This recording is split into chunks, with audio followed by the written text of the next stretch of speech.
Ciao. Svecinati parnesamu par. Oh God, I can't do it. Can't do it. That was hello, welcome to the Shiftgear podcast in Latvian. I can't do it. I got through half. Welcome to the Shiftgear podcast in English, dubbed in multiple languages.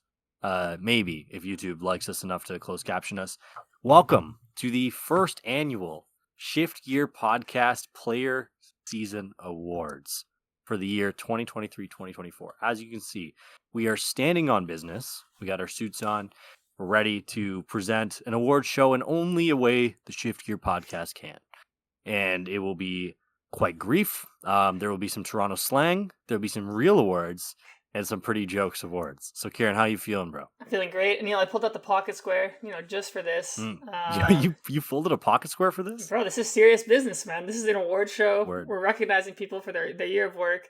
But no, I'm excited. I think we have, like you said, lots of good, actual serious awards, and then we have some fun ones we threw in there with some really good acceptance speeches from some of our winners as well. So I think it'll be a really fun episode, and hopefully this becomes a yearly tradition. So, and I hope people eventually are going to go, I'm trying to win a tournament, not to win a tournament, but so I can get recognized the Shiftgear Award Show. That's the goal, right? To my knowledge, I think we're the first content creators to do this. I haven't seen this before in the Pokemon verse, so maybe it'll blow up into something cool. Maybe someone's done it before. I don't know. Let us know. I'm sure someone's done some type of awards before, but for us, this is the first. Not with acceptance speeches this good, I'll tell you that. So, all right. So let me break this down for y'all, how we kind of went about this. So this was a bit of a community effort. We contacted quite a few people to not like guide us to who to nominate, but to help us decide who we're choosing as winners. The winners were chosen by the board, the Shiftgear board of directors, who happen to only be two people sitting right here. No, we had lots of outside consultation. We had our group chat and my Discord server. There's some great players. We had Liam Halliburton. Like, you got Mike Shea, Arjun, Jeremy, Mike, Jimmy, Camille, Jake Dadton, Harrison Dye. Very experienced panel to help us pick awards. Everyone was very involved, and this was a very popular thing amongst the mandem, so hopefully it translates very well. So basically we nominated 3 to 8 people for every award. We're gonna take you through what the award means, take you through the nominees, and then we will uncork these beautiful envelopes right here, exposing the winners. All right. Anything to add before we get started here? No, I'm ready to present some awards, Anil. Got it, baby. All right. So, the first ever award in the first annual Shiftgear Podcast Season Awards Player, something like that, whatever I said the first time, is the Twitter Yapper Award. So this is a big one. This year, this was a front runner, and we have 3 very, very worthy nominees. So, I will present this first one, then Kieran, you can do the second one, and so on and so forth. So, the Twitter Yapper Award is presented to the biggest unnecessary tweeter during the 2023-2024 fiscal year. This may constitute random outbursts, tweets that make no sense, brutally obvious content engagement, or making people believe you are a complete griefer in an effort to get likes. This award has 3 nominees. The first nominee, Nicholas Moffat. Yeah, I think... sorry. I was just going to say, I think Nick came on strong at the end of the season. I don't think he had that full year that we did. Actually, should we say all the nominees before we just discuss them, or should we just go one by one? That's what I was going to do, but you were in your bag, so no, my bad. No, finish the nominees. You're good. All right, so Nicholas Moffat, and I have written here, unhinged and bare wild. I don't know why we wrote that as a description, but that's what we wrote. The second nominee, Liam Halliburton. YOLO tweets random stuff is what we had written there. So take that as you will. And our last nominee, Jake Gearhart. And all we had to write was Iron Hands. Yeah. So, Kieran, why don't you take us through our nominees here? What are your thoughts on the award and who should be receiving it? Yeah, so I said Moffat. I think that was a late game push. I think he has some very weird tweets. I think that he had that grocery tweet about how you can just be eating beans as your diet to save money. Yep. I think very unique lifestyle from Nick sometimes. His tweets, when I look at them, I'm like, don't make a lot of sense sometimes, but he definitely fits the criteria of it feels like content engagement sometimes. So definitely a mention there. Nick came on strong at the end there. It was a 2-legged race for most of the season. The Nick just came in crazy, like the Mavericks in the playoffs. It was It was a really good. He did end up coming up a little bit short. It's a little bit of a spoiler. He did not win the award, but he came on very strong. Yeah. I think next we have Liam. I think Liam was a very strong contender for this award. He had the whole community in disarray over his invite tweet. He basically got all the podcasts. He got an appearance on Azul's stream. And he just tweets stuff all the time. Like, he's a good yapper. This week he had a nice tweet about how Pokemon's about aura, who has the most aura as a player, and how that, if you have aura, that's better than having skill. Liam is, I think, a master content engagement farmer. Always puts a smile on my face whenever I see a Liam tweet across my timeline, Neil. I do think he's mastered the art. I think a lot of people strive to be what Liam is. He's an inspiration to many, myself included. I one day strive to be like Liam Halliburton. And I'd also like to point out, before we get too far in the awards show, there are multiple honorable mentions for all of these. And like, we're not going to go through them, but you can imagine how long these lists could be if we kind of let them go. So there are a lot of yappers in the world, but Liam is a top tier Twitter yapper, truly. And our third and final nominee was Jake Gerhardt. And I don't think I even need to say anything about this. Yeah. We all know exactly what he does and what he says. Kier, what are your thoughts about Jake Gerhardt? I mean, I think Jake has been a yapper for a while. I think he was really pushing Iron Hands as the boogeyman, saying the game was ruined, the game was in disarray. I don't completely disagree with him that Iron Hands was probably a mistake, but I think he really pushed that. He also started talking trash about the Tina versus Gardevoir matchup. He actually started Azul's show match series because of that, which is just crazy. Most recently, he got TC Evolutions to make die in like 70 damage increments. So not only is Jake a Twitter yapper, he also uses it for good, getting good products like that out. Oh, and he's very famous for his ruling posts as well. I think he's had... Yes. He finds the most like random scenarios that will never come up, but he makes sure that just in case the community is ready for what they can do. So lots of positive contributions to the community. Yeah, and the other thing I'd add too is we've been in Jake's camp for a long time. I think both of us are big Jake Gerhardt fans. We really think he's a jokes guy. It's very, very, like, the first time I met him, I was like, is this the same Jake Gerhardt? Because he's like genuinely like the nicest, most thoughtful dude ever. And I'm not saying he's not that online, but it's not the first thing you expect. So shout out Jake Gerhardt. You're an awesome Twitter yapper and definitely a top tier contestant for this award. And without further ado, here's the envelope. And the first award ever goes to Jake Gerhardt. Congratulations. And here we go. And right here, and I just want to point out, I hope you guys like the touch of lilac sleeves in the envelope holding the name. This was just a little touch we thought would be right for the 2023-2024 fiscal year of Pokemon. But with that, here's Jake Gerhardt's acceptance speech. So, I've been told I have won the Twitter Yapper of the Year award, and I thought it would be a good moment to reflect on some of the biggest highlights of this past season for me. We started out with the Iron Hands saga, the big blunder from Creatures, the game designers, with one of my favorite tweets. The translation for format in Japanese is environment. So Iron Hands causes catastrophic environmental damage, and I stand by that. The card is ruining the game as we speak. A little bit later into the season, I yapped so hard that I got a money match on Azul's stream with Isaiah Bradner, which was very fun. Throughout the year, I posted some of my classic crazy, ridiculous rulings questions, which this one I am very fond of, an infinite ability lock combo loop thing. But to close out the year, close out the season, we have the most important accomplishment you could say of my Twitter yapping career, which is to get the 70 dice made by TC Evolutions. This took over 2 years of yapping to get correct, to get into reality, and I'm very glad I have them now. But to close out, I want to say that I don't think it was particularly close that I was going to win this award, because the only other person I think has a claim to that award needs me for content. He cannot survive on his own. Liam Halliburton, you will not win this award ever as long as I am around. Yeah, that was incredible. Absolutely incredible. Jake, thanks so much, man. This was an awesome acceptance speech. Liam Halbert, you heard the man, bro. Yeah. You're never going to get it as long as he lives, at least he says. So I expect a dogfight next year for this award. Yeah, now that Liam knows this award exists, I think we might see the yapping like just reach another level. I'm hoping we can start kind of like a Magic versus Larry type rivalry here between Jake and Liam. So, great Twitter's speech. Be brutal for the next year. Yeah. Yeah. So, but yeah, awesome. Neil, let's move on to our first more serious award. Not that Twitter yapping's not serious, very serious award. But we have the Breakout Player of the Year award. So, Neil, why don't you walk us through what this award entails?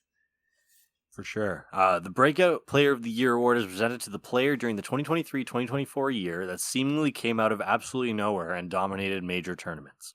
Yeah. So this could be like commonly like misinterpreted. Like this is not the Rookie of the Year award. This is the Breakout Player of the Year award. So you can be of any age, from any background. So, Kieran, why don't you name us off our nominees here?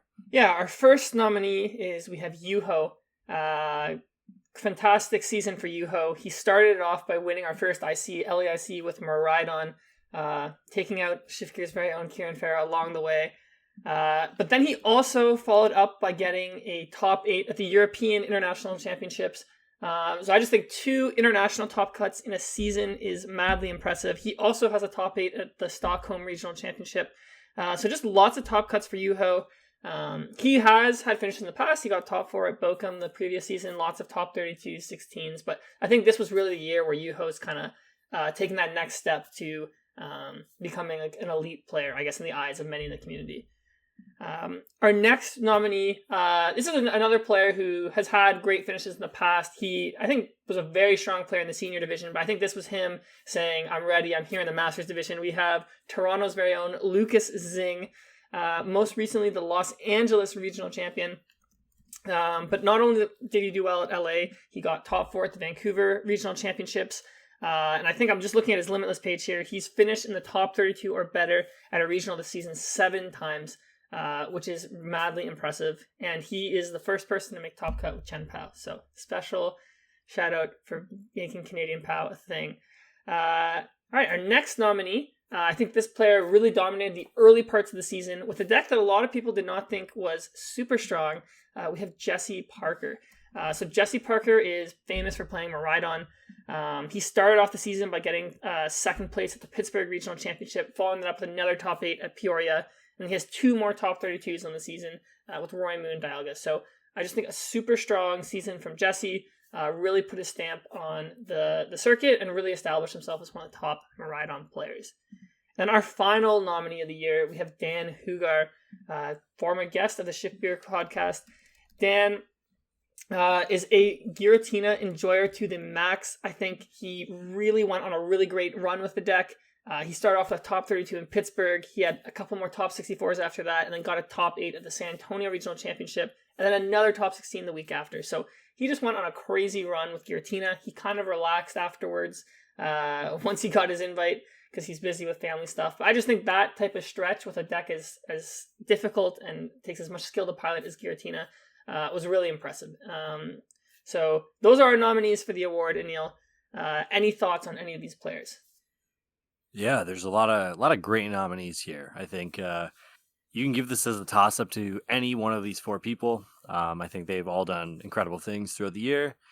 And like it's interesting too because you see people from like kind of all walks. Like this is a very like diverse kind of group here we have, and you could have picked like a bunch more people for this award. So pretty sick. I do think that above everything, I think we value like consistency, and I think one of these nominees has a lot of top cut consistency. And I think that's kind of why we lean the way we did. But yeah, so without further ado, let's hop into who won the Breakout Player of the Year award. So, our winner is Yuho Kalama. Congratulations, Yuho.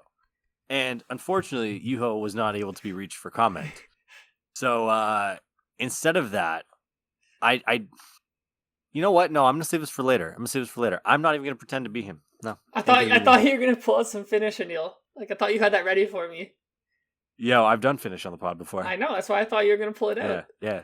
I'm not strapped like that anymore, but congratulations, Yuho. If you watch this and you ask why you didn't have an acceptance speech, We on, bro. we don't have agents out in Finland, so that's my apologies. We don't know how to reach you, bro. You didn't have just needed Twitter. a way to reach so... Yeah. We didn't have a way to reach Broski, and like Yellow Pages doesn't work here to get to Finland, so yeah, I but had no idea. yeah, I think honestly, just winning an IC and then making top cut another IC, like not only is he winning Breakout of the Year, like this is debatably like an MVP type season for him. So I think Lucas was probably a close second for me. Just the like consistency. I think he missed maybe like one day two or something. Lots of like top finishes, always competing. But yeah, I think Yuho for me was the clear winner of this award. Yeah, I agree with that. I think there is. I think between Lucas and him, it was real close. All right, so moving on. This is another fun one. So we got the Dedicated Player of the Year award. Okay, and let me take you through what this means. The Dedicated Player of the Year award is presented to the Mon Orgiel, who seemingly went to absolutely everything with zero or little regards to other aspects of life, such as touching grass. And in all seriousness, we respect all of your grinds. We don't actually mean that, but these individuals go above and beyond to try and be at the very top. Their admiration and dedication to the game is incredible. These are the people that you see at absolutely every event, and they would be the first people to tell you, hey, I need to touch grass. And that's why we can point a little fun at them, because they're all great people, and there's a lot of people who could have been nominated for this award, as we found out as we looked at the leaderboards. And one thing you'll notice as you go through these awards is the very roasty awards, and when we're roasting people, we all know them personally, and we don't actually put people here that we don't think could take a joke. So that is part of that. So these three individuals set themselves apart from everyone else, not only on the Play Pokemon leaderboard, but on the on everything on Twitter. Really, like you can see their dedication, and it ended up being kind of like their personalities, at least for two of them towards the end. So our three nominees, our first nominee is Pokéduels. If you're in the Pokemon Twitter universe, if you're in the Pokemon universe in general, you know Pokéduels. He is everywhere. He's inevitable, and above all, great person. Really like him. Cool guy. Our second nominee, Michael Meal. He was at the top of the Play Pokemon leaderboards for a while, Toronto local, and we were kind of looking through the Play Pokemon leaderboards, and there were a lot of Toronto locals in the top 10, which is semi-concerning, but he's not only a top-tier player, but also a very dedicated player, so Michael Meal. And then number 3, we have Mr. Shoes himself, Dustin Ashford, famous for getting into an argument with Kieran on Twitter over trekking shoes in Chenpao. Dustin Ashford, neck and neck with Pokéduels right till the very end. It was a very close race, and we applaud all of you because we don't know how you guys did all that without A, hating the game, or B, like having your car break down or something. Like these guys must all drive like Civics or Corollas or something that go crazy miles. Well, Michael actually, he didn't get into NAIC, so he didn't even get the opportunity to like put up some more points on the board. But Anil, why don't you present Dedicated Player of the Year?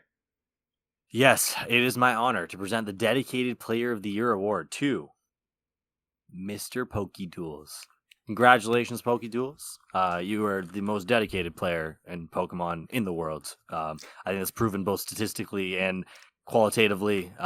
You hold yourself in a very good way, and you embody it in a way that shows you really love Pokemon, and we love that. So without further ado, here is the acceptance speech of Pokéduels.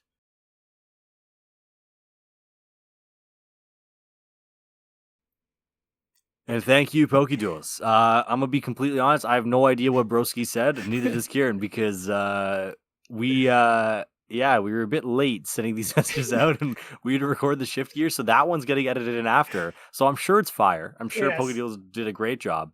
I don't know if it's going to be comedic or serious or maybe sad, but I'm sure it was sick. So thank you very much, I Mr. think, Pokéduels. I think Pokéduels, like, I think to me, like, he embodies like loving Pokemon. Like, I always see him being like, he's like driving for League Cups, like he's going like all the SPEs.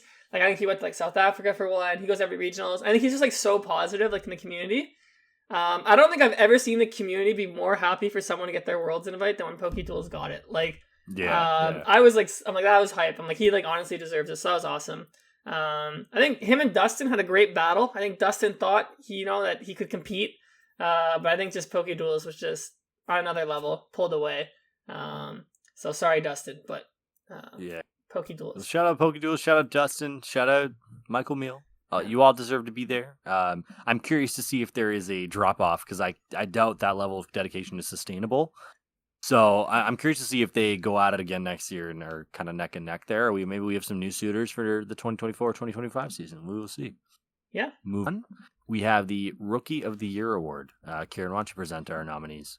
Yeah, well, so the Rookie of the Year award, I think it's pretty obvious from what it sounds like. This award is given to the first year master who had the best season. So I think last year Reagan would have won if we did this show. But this year we actually only have 2 nominees. When I was going through it, there was only really 2 people who stood out to me who I think could win this award. So our first nominee from the United States, we have Bodie Robinson. Bodie had a fantastic first year in Masters. I think he specialized in 2 decks, in Lost Zone decks, and in Gardevoir. So I think his crowning achievement of the season was he got top 4 at the Portland Regional Championship with Gardevoir. He also had a couple more top 32s. And then he has a top 16 at the LA Regionals with Lost Box. And the whole year he was kind of contending for the top 16. He fell a little bit short. But honestly, a fantastic season for him in his first year in Masters, and he's someone to look out for as we go forward. Our next nominee, it's our first nominee from Latin America. We have Vinny Fernandez of Brazil. Vinny was a online grinder for a long time in seniors and always competing with the Masters, taking down online events. Always good in seniors as well. He had a really strong first year in Masters. I think his crowning achievement was winning the Charlotte Regional Championships. At the time, that was the largest regionals ever. I don't know if it was by the end of the season, but honestly, just super impressive to come out of region, steal a regional from not only the US, but the whole region from North America. And then he also got top 8 at the Santiago Regional. And then he also has a bunch of other day 2s and some top 16s and top 32s in there. But his crowning achievement is that win at Charlotte. So without further ado, Neil, why don't you present the Rookie of the Year? Absolutely. It is my pleasure to congratulate Vinny Fernandez on being the Rookie of the Year for 2023-2024. I agree with you. I think coming in and just dominating and winning a regional like that was unbelievable and fully deserving of this award. So without further ado, here's Vinny's acceptance speech. Guys, it's Vinny here. So apparently I have been nominated as the Rookie of the Year. I want to thank everyone who helped me this season, my parents, my brother. This all wouldn't be possible without them. So this season I played 8 major events and I was able to get day 2 in all of them. The 3 ICs, I got top 128, so I got 100 championship points at each of them. But I think there was 2 special tournaments for me, which was Curitiba Regionals and Charlotte Regionals. I will talk about Curitiba first, which was my first event in the Masters, and it was a very unique experience for me. I have never played regionals and Masters before, and I started with a 804 record. I was in the table 3, but then I lost 2 innings and got top 16. But it was very special for me because it was my first regionals and Masters, and I will never forget. Then we had Charlotte Regionals, which is the most special tournament for me. I wasn't even planning on playing it. We went to USA for my mom's birthday. We went to Disney, but we saw that there was a regionals 1 week before her birthday, which was Charlotte. So we decided to go to Charlotte instead and then drive to Orlando. And I won that regionals with Giratina V-Star with a 1404 record. I went undefeated, and I played against a lot of good players like Isaiah Bradner, Kyle Connor, Gustavo Wada, Caleb Rogerson, and it was a very fun experience for me, and it was my first regional win in the Masters, so I will never forget too. I want to thank for the opportunity to be in this podcast, being nominated the Rookie of the Year. It's definitely very cool, and I hope to see you guys in Hawaii. Bye. All right. Thank you very much, Vinny, for your speech. It's awesome seeing people actually respond to us and send in their speeches. So respects for the speech, man. Congratulations. Next year, we're going to try and have like trophies or something made. Like this was kind of done on a whim. Like we probably could have put a little bit more time and effort into this. So we just kind of thought about this. We're like, yeah, we got to just do this now. This is jokes. So this was a little bit faster. We're going to have some certificates, maybe some trophies next year, deliver them at Worlds. We're going to make this a big thing. So, yeah. We have our next category. Karen, why don't you walk us through it? Yeah, so our next category, we're sticking with the serious awards. We got the Most Innovative Deck of the Year award. So I think the name is kind of self-explanatory, but this award goes out to someone who either created a brand new archetype, took an archetype from maybe like a tier 3 to tier 1 or even tier 2 deck, or just really innovated on an existing archetype in a way we hadn't seen before. So we have a few nominees here. So our first nominee is we have the Brazilian group's Arvinzard.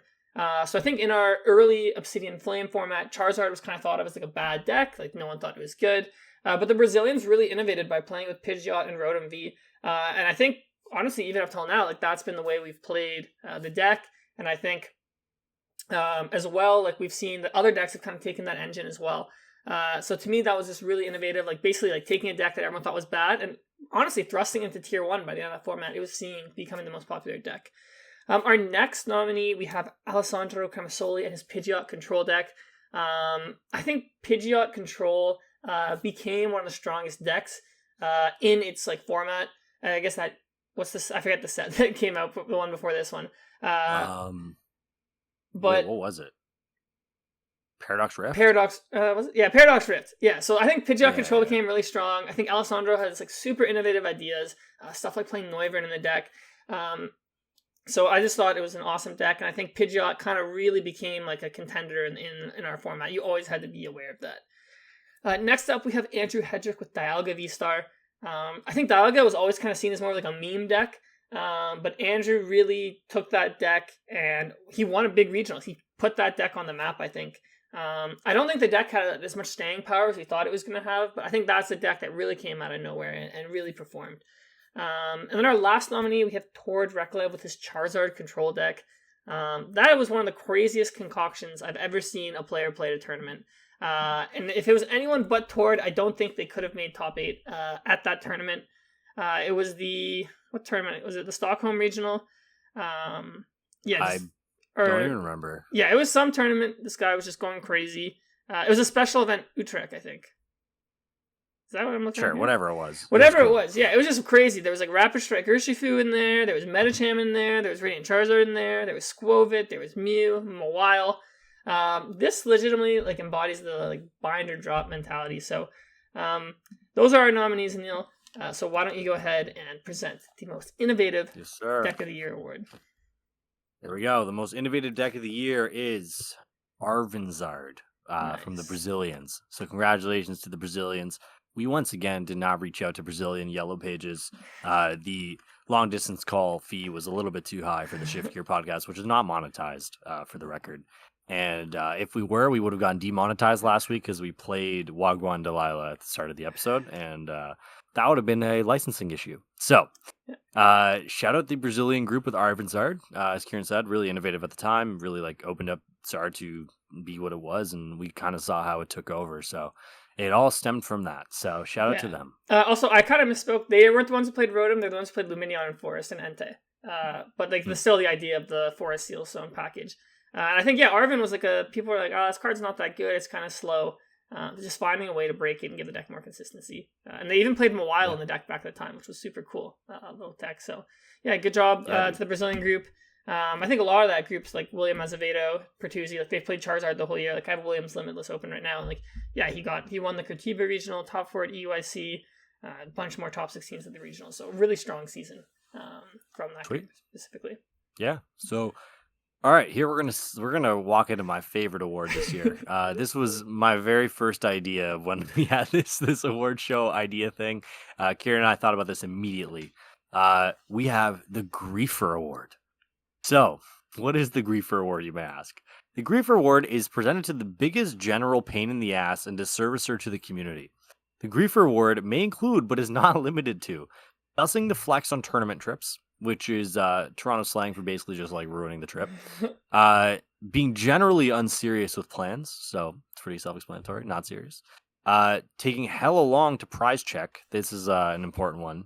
And all candidates for this award must be known by the podcast host and the board, because we cannot roast people that we don't know, and we know that they can't take a joke. The real griefers are not on this list because we're not boys with them, so we can't do it.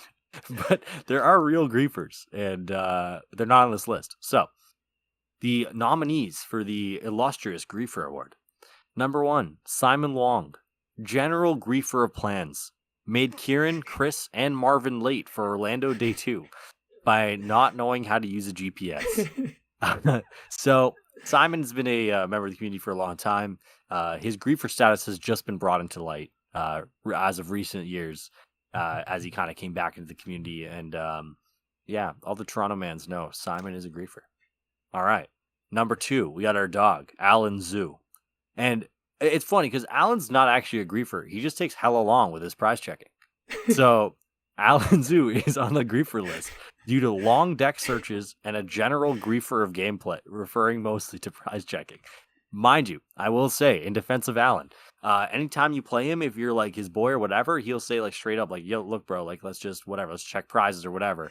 Let's just look at him. Like we don't care, right? Not in officially sanctioned events, if it's locals. Yeah, locals. So unsanctioned events, super cool. Yeah, but he does take bare long searching his deck, so that's why he's on the list. The number 3 griefer, I'm not going to say it. We're going to skip number 3 griefer. We don't know this guy. We can't say this, but it's Kieran's number 1 op. He highlighted it on my doc. Just so I didn't highlight it. That's Camille highlighted it. All right, someone highlighted it. That is Kieran's number 1 op, so I'm not going to say that. So the real number 3 is Daniel Zhao. My dog, complete griefer in hotel rooms and trips. And I can say this from personal experience. You'll just be sitting there, you'll be minding your own damn business, and this boy will dolphin dive on top of you while you're in the bed. And not only that, there are also other grief things that I cannot speak on live. But just know, this man is a griefer. So, the first annual Griefer Award. And sorry, Kieran, I'll let you add. Do you want to add anything No, it's okay. to the Griefer list here?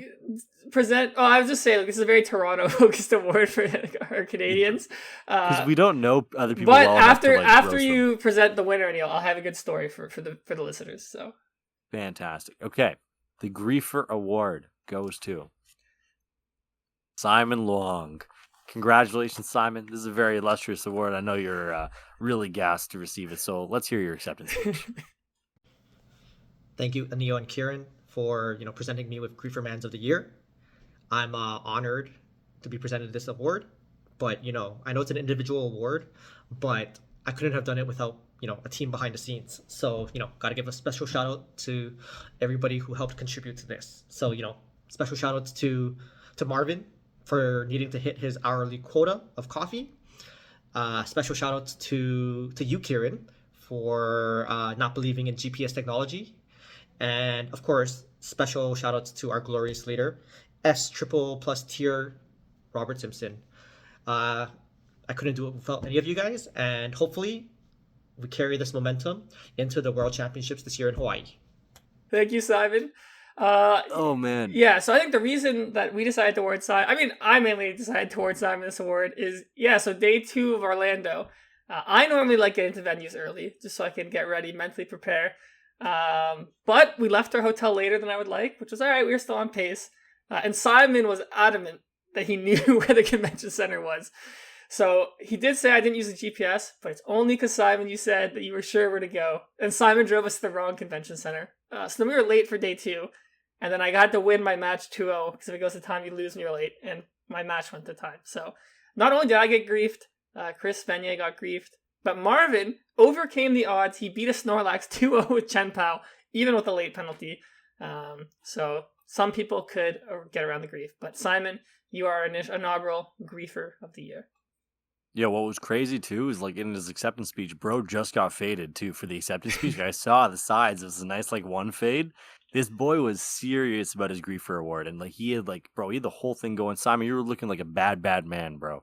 That's how you do it. That's how you accept a Shiftgear award. Respects. Okay. So now that we're off to that, Kieran, I know it's your turn to present, but I really want to present this one, so I'm going to present this one. Okay, present this one. This is the Toronto Shop Owner of the Year Oh, we are award. presenting this award, okay. Oh, hell yeah, we're presenting this award. So we'll do this real quickly. We know most of y'all aren't from Toronto, but yeah, we got to give some love to the boys. Our number 1 contestant, or not contestant, nominee, it'd be pretty funny if we had them as contestants, like as an Olympics, like who's the number 1 shop owner, put him through like physical dread, is Yomob Yu, the owner or the main shop owner of Manta Trading. Yomob Yu, great community guy. Always will sell you singles. Go check it out below. We'll have the link there. Jeremy Mann is our second nominee. Jeremy Mann, our sponsor.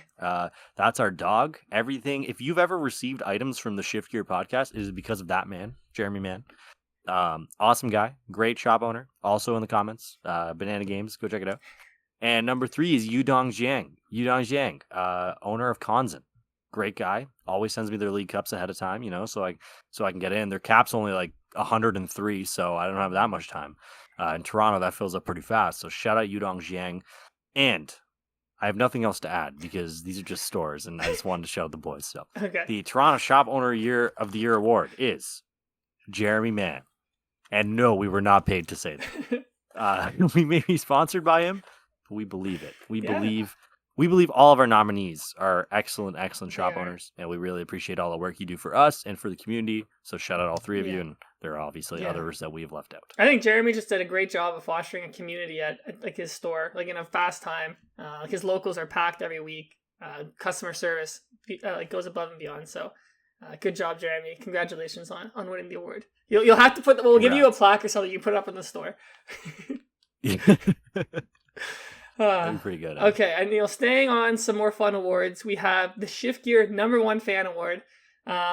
So honestly, Anil and I are like super grateful that we have so many people who like tune in every week. People come up to us saying they love the pod or just commenting all the time. So we just thought we'd recognize some of the people who are just giving us some love, so we can give you some love too. So we have first nominee Camille Kolatosti. Not only is he my best friend, but he's one of the biggest fans of the Shiftgear.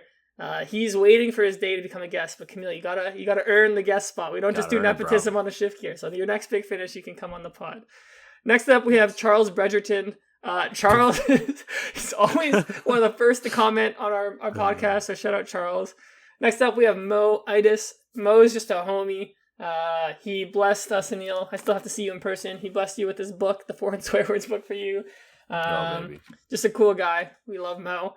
Next up, I got Big Yoshi. Big Yoshi's another person who's been honestly a fan since day one. He's always been hyped for our success. I can always find him in our comment section. Always good to converse with Big Yoshi, so shout out Big Yoshi. Shout out Big Yoshi. Next, we have Sean Hargrave. Just another homie who just loves the pod. Always giving us love. We got Chris Michaels. He blessed us with some Raptors art like last week, which was crazy. So shout out Chris. Awesome guy as well. We have your gifts are a good way to advance up. Exactly, up the rankings. Next up, we have Justin Kim. I think Justin Kim is just Justin Kim. Shout out London, Ontario. And our last nominee, Neil. We have way too many nominees for this award. We have Dean Nizam, top player, but also top Shiftgear enjoyer, especially of the Curtis Line episode. So that's everyone shout out. But Anil, there can only be one Shiftgear #1 Fan Award. So Anil, please present the award. And this was a tough one to decide. I want to say that before I open this envelope. This is a really tough one to decide, okay? We have a lot of great people in the universe and a lot of Shiftgear #1 fans, but there can only be one #1 fan. And the #1 fan is Mo Itis. Congratulations, Mo. Shout out to you, always being there for us. You message us all the time. We can always notify you in the comment section, so shout out to Mo. Here's his acceptance speech. I knew I was getting this award. I got the hat, I got the shirt, and I got the water. Y'all got nothing. Everybody else watching this, second fan, third fan, not the first fan. Thank you, boys, for giving me this award. First of many. That boy stood on business. He said, all of y'all, you're not the first fan, you're not the second fan, you're not the third fan. I am the first fan. And he printed out Shiftgear logos and put it all over his body. How can you top that? You can't, Anil. That's dedication. We don't even have Shiftgear merch yet, but he's got the Shiftgear merch. We got to make that. We'll do that soon. Yeah. All right. Sick. Shout out everyone on that list. Shout out all of you. Yeah, shout out everyone who listens to the Yeah. pod. Honestly, like we could have made this list way longer. We were just having some fun with it. Yeah. But yeah, no, Neil and I genuinely like appreciate it. Like the amount of people who listen to our podcast, like from when we started, like we like couldn't imagine this. So we just love doing this, love interacting with everybody, just having fun with it, like episodes like these. It takes a lot to get us to be dedicated to doing something every Wednesday for almost a year. Yeah. It does take a lot. So that's how much we appreciate y'all. All right, you can present this next one if you want. All right, next up we have the card of the year. So this isn't actually an individual person award, but it's going to the Pokemon card of the year. I don't know how we picked the nominees for this, Neil, but I don't know either. we have 3 nominees. I don't even know what the criteria is for the 2 nominees, but I'll go through Neither them. do I. So first up, we have Buddy Poffin. I think Buddy Poffin is a card that everyone in the community enjoys. I think it kind of replaced Battle VIP Pass. Much healthier for the game. So I guess this is on the list because it's 1, a good card, 2, much healthier for the game. And it's just a jokes card. It's the Buddy Poffin. I'm really, really upset I can't do my accent. But every time I play Buddy Poffin, I do a really good Buddy Poffin accent. If you see me live, I'll do it for you. Oh my But I goodness. can't do it. I can't have incriminating stuff here in the universe. All right. Next, we have Iono. Iono, I think she's just a fundamental player. Like, she's pretty much in every deck. She gets the job done. Early in the game, she's strong. Late game, she's crazy strong. Like, you know, like, to give an analogy, like, if you want, like, a bucket at the end of the game, like, that's what Iono does. She's a clutch Yeah, shot bro. maker. So I think that's why she's on the list. And the last card, we have Rotom V. I think Rotom V is, like... Dude, the criteria is so jammed. Rotom V is like an unsung hero of a lot of decks, you know? I think Rotom V like reinvigorated like the stage 2 engine for a lot of decks, letting you play Arven in the Forest Heal Stone. I don't think Control could be a deck without Rotom V. So I just think Rotom is one of those cards where it's like, he's not flashy, but he's super solid, the backbone of a lot of decks. So, and you will actually be accepting the award in honor of the card Yes. that won. So please let us know who won, and then please give an acceptance speech on behalf of the card. Okay. So the card of the year, the criteria we have no idea about. We literally just like jotted this down. Is Buddy Poffin. Shout out Buddy Poffin. And to celebrate, I will be Buddy Poffin. And I have 2 pieces of bread because I think it's made of grain. And I don't really know much else about a Poffin. I think it's better if I stack them on my head like this. I'm going to have crumbs in my hair all night. Yeah, why do these feel like toasted, bro? I took these right out of a thing, but they feel toasted. Anyway, so I'm Buddy Poffin. Shout out to y'all for having me on. I search for 2 mans all the time. They gotta be weak mans. I don't really deal with like those big mans. But I search for 2 mans. I put them on your bench. So some call me like I you know like that every friend group has that one guy who like initiates the link up. I'm the guy who initiates the link up. You find me turn 1, I'm gonna bring you all the mandems. So shout out to me. I am Buddy Poffin. And I'm going to take these out of my hair now because this is mad gross. Oh my God, bro. I feel the crumbs in my hair. All right, whatever. Yeah. Anyways, so shout out to Buddy Poffin. Yeah. So, all right. Thank you, Neil, for accepting that award. This is on Buddy This is not it. I'm never doing that again. Yeah. Okay. I'm going to give you the honor of presenting our very last award of the evening. All right. So we left the biggest award for last. We have the Most Valuable Player Award. So this is the person who we think had the best overall season in the Pokemon trading card game. So I will go over the nominees. So our first nominee is actually not even a Masters Division player, but he dominated the younger age division so much that we thought he deserved a mention here. We have Gabriel Fernandez. Not only did he win Worlds, which I guess doesn't count for the season, but he won 2 ICs, and he was on his way to potentially winning a 3rd one. Obviously had that cut short, but just a fantastic season, someone to watch out for, and he is probably the favorite for Neil for Rookie of the Year once he becomes a Master. Next up, we have Andrew Hedrick. He's our most recent international champion. I think super high level play. We've seen from him all season. He also won a regional with Dialga, as we mentioned earlier, which I think was very surprising for many. So just kind of showing that range he has. He also got top 4 at Pittsburgh to start the year. So he had 3 top cuts this year with 2 big wins, one being international, which gives a lot of weight. And then if you look, he has multiple top 16s as well across the season. Our third nominee, I think this is, I just call it like the LeBron type MVP placement. We have Tord Reklev. I think every year this guy's going to be contending for MVP. So his biggest achievement of the year was obviously winning EUIC with Charizard. Tord just had a bunch of top cuts as well in the season. Plus, if we had an award for Bag Earner of the Year, we have Tord Reklev innovating the Masterclass game. So Tord Reklev is a nominee. Next up, we have, again, another person who I think is always in contention for this award. We have Azul Garcia Griego. I think the main reason we put Azul on this list is because he got top 16 without going to locals, which is crazy impressive. Locals can give, I think, something like 390 points or something. Azul got into that top 16 in North America without it. I think that's just a testament to how strong he is as a player. He had 2 regional championship wins this season. He won San Antonio and he won Stockholm, so he went to EU and won. But he started the season super hot. He had 4 top cuts in a row between Sacramento, Toronto, San Antonio, and Portland. So just a super strong season from Azul, and I don't think you can get 490 by the way from locals too. 490, so there you go. Crazy. So yeah. crazy from Anil. And then I think our last nominee is from Down Under. We have Mr. Brent Tonneson.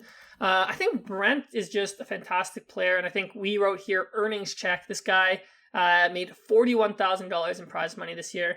His Limitless page literally has like 20 entries. He won the Melbourne Regional Championship. Got a bunch more top cuts as well. And he's part of one of the strongest testing groups in the game, which had a great showing at NAIC as well.